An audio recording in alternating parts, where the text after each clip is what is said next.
بسم اللہ الرحمن الرحیم۔ السلام علیکم پیارے دوستو، آج ہم ایک ایسے مقام کا ذکر کرنے جا رہے ہیں جس کا نام قرآن میں آیا، جسے معراج کی رات نبی کریم صلی اللہ علیہ وآلہ وسلم نے دیکھا اور جس کے آگے جانے کی اجازت کائنات کی کسی بھی مخلوق کو نہیں ملی۔ یہ مقام ہے سدرۃ المنتہی۔ دوستو، سدرہ عربی زبان میں بیری کے درخت کو کہتے ہیں، لیکن اہل علم نے واضح کیا ہے کہ سدرۃ المنتہی کو دنیا کے کسی بھی درخت پر قیاس نہیں کیا جا سکتا۔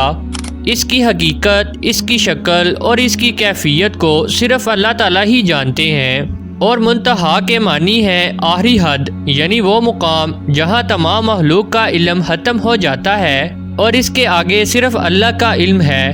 یہ وہ عظیم مقام ہے جہاں سے آگے کسی نبی، کسی فرشتے، حتیٰ کہ حضرت جبرائیل علیہ السلام کو بھی جانے کی اجازت نہ ملی۔ پیارے دوستو، آج کی اس ویڈیو میں ہم سدرۃ المنتہی کے بارے میں وہ تمام تفصیلات جانیں گے جو قرآن و حدیث اور معتبر روایات میں بیان ہوئی ہیں۔ دوستو، روایات سے معلوم ہوتا ہے کہ سدرۃ المنتہی کی جڑیں چھٹے آسمان پر ہیں، جبکہ اس کی شاخیں اور پھیلاؤ ساتویں آسمان تک ہے۔ معراج کی رات جب نبی صلی اللہ علیہ وآلہ وسلم حضرت جبرائیل علیہ السلام کے ساتھ ایک آسمان سے دوسرے آسمان کا سفر کرتے ہوئے ساتویں آسمان پر پہنچے تو وہاں سدرۃ المنتہی کا مقام آیا۔ وہاں ایک عظیم الشان درخت موجود تھا کہ اس کے پھل ہجر کے مٹکو کی مانند تھے اور اس کے پتے ہاتھی کے کانوں جیسے بڑے تھے۔ دوستو، ہجر دراصل قوم عاد کی ایک قدیم مملکت تھی جہاں مٹی اور پتھروں سے بنے مضبوط برتن اور مٹکے مشہور تھے۔ یہ تشبیہ اس درخت کی عظمت کو سمجھانے کے لیے دی گئی ہے، ورنہ حقیقت اس سے کہیں بڑھ کر ہے۔ پیارے دوستو، تاریخ بتاتی ہے کہ 17ویں صدی میں شام، لبنان اور روم کے علاقوں میں ایک خاص قسم کا سدرہ کا درخت پایا جاتا تھا۔ ماہرین نباتات کے مطابق اس درخت کی لمبائی تقریباً 150 فٹ اور چوڑائی 40 فٹ تک ہوتی تھی، لیکن موسمی تبدیلیوں اور قدرتی اسباب کی وجہ سے سن 1937 میں اس درخت کی نسل ختم ہو گئی۔ دوستو، اسی درخت کا ذکر بائبل میں بھی ریز کے نام سے ملتا ہے۔ حضرت موسیٰ، حضرت سلیمان اور حضرت عیسیٰ علیہ السلام کے اقوال میں اس درخت کی عظمت بیان کی گئی ہے۔ زبور میں اسے خداوند کا درخت کہا گیا ہے۔ حضرت داؤد اور حضرت سلیمان علیہ السلام نے اپنے محلات کی تعمیر اسی لکڑی سے کروائی، کیونکہ یہ لکڑی خوشبودار، مضبوط اور صدیوں تک محفوظ رہنے والی تھی۔ پیارے دوستو، سدرہ کی ایک قسم ہندوستان کے ہمالیہ پہاڑی سلسلوں میں بھی پائی جاتی تھی جسے دیودار کہا جاتا ہے، جبکہ عرب میں اسے آذر یا شجرۃ اللہ کہا جاتا تھا۔ یہ تمام درخت ایک ہی خاندان سے تعلق رکھتے ہیں اور اسی خاندان میں بیری کا درخت بھی شامل ہے۔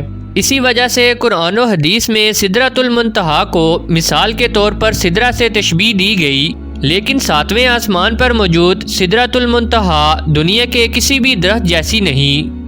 اس کے بارے میں حضرت عبداللہ بن مسعود رضی اللہ تعالیٰ عنہ فرماتے ہیں کہ سدرۃ المنتہی وہ مقام ہے جہاں زمین سے اوپر جانے والی تمام چیزیں آ کر رک جاتی ہیں، پھر فرشتے انہیں وصول کرتے ہیں۔ اسی طرح آسمان سے زمین کی طرف آنے والی چیزیں بھی وہیں آ کر رکتی ہیں۔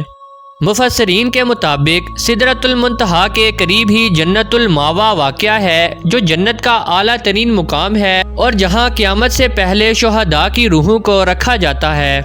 دوستو، روایات میں آتا ہے کہ سدرۃ المنتہی کی ہر شاخ پر ایک فرشتہ مقرر ہے جو اللہ کی تسبیح میں مشغول رہتا ہے اور اس کے پتوں پر سبز رنگ کے پرندے بیٹھتے ہیں۔ بعض علماء کے نزدیک یہ پرندے انبیاء اور اولیاء کرام کی روحیں ہیں۔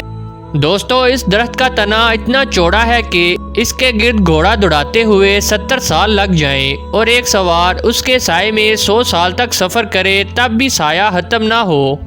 دوستو، نبی کریم صلی اللہ علیہ وآلہ وسلم نے فرمایا کہ سدرۃ المنتہی کی جڑ سے 2 ظاہری نہریں نکلتی ہیں اور 2 باطنی نہریں۔ جب آپ صلی اللہ علیہ وآلہ وسلم نے حضرت جبرائیل علیہ السلام سے پوچھا تو انہوں نے بتایا کہ باطنی نہریں جنت میں جاتی ہیں اور ظاہری نہریں دنیا میں آتی ہیں، جو دریائے نیل اور دریائے فرات ہیں۔ پیارے دوستو، دریائے نیل مصر کی زندگی ہے اور وہی سرزمین ہے جہاں حضرت یوسف اور حضرت موسیٰ علیہ السلام رہے۔ دریائے فرات وہ دریا ہے جس کے کنارے کربلا میں امام حسین علیہ السلام شہید ہوئے، اور احادیث کے مطابق قیامت کے قریب اسی دریا سے سونے کا پہاڑ ظاہر ہوگا۔ دوستو، یہ سوال آج بھی موجود ہے کہ اتنی بلندی سے آنے والا پانی زمین تک کیسے پہنچتا ہے؟ کچھ سائنسدان کہتے ہیں کہ پانی زمین کے آغاز سے موجود ہے، جبکہ کچھ کے مطابق شہاب ثاقب کے ذریعے پانی زمین پر آیا۔ بعض نظریات یہ بھی کہتے ہیں کہ یہ نہریں کسی غیبی راستے سے آتی ہیں جنہیں آج کی سائنس میں ورم ہولز یا پورٹلز کہا جاتا ہے۔ قرآن مجید میں سورۃ المعارج میں ان راستوں کا ذکر ہے جن کے ذریعے فرشتے اور روحیں اوپر جاتی ہیں۔ حقیقت کیا ہے، یہ علم مکمل طور پر اللہ تعالیٰ کے پاس ہے۔ پیارے دوستو، اگر آپ کو یہ ویڈیو معلوماتی اور دلچسپ لگی ہو تو ویڈیو کو لائک ضرور کریں، چینل کو سبسکرائب کریں اور بیل آئیکن کو دبا دیں تاکہ ہماری آنے والی مزید ایسی ویڈیوز آپ تک پہنچتی رہیں۔ اپنا خیال رکھیے گا۔ اللہ حافظ۔